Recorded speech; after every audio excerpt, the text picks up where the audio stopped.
Welcome to Pindar Poetry. We hope you learned something new. You're starting on the actual work.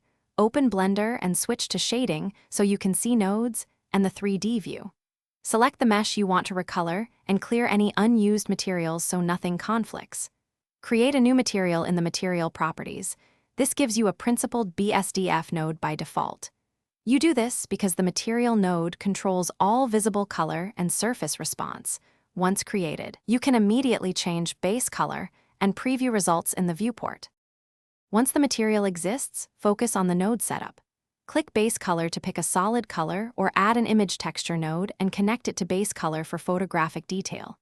If you use an image, unwrap UVs, press U in edit mode. Smart UV Project is quick, so the texture maps correctly. This is why color looks distorted without UVs.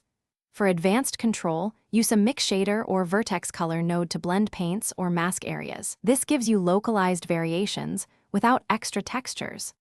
Finish by previewing in rendered view to confirm real lighting response. Adjust roughness and metallic to match the intended material. Apply any modifiers that affect UVs or normals, and bake maps if you need texture atlases for export. Save your blend and external textures. If the color doesn't show, first ensure normals face outward, the correct material is assigned to the object, UVs aren't overlapping, and the node outputs are connected to the material output.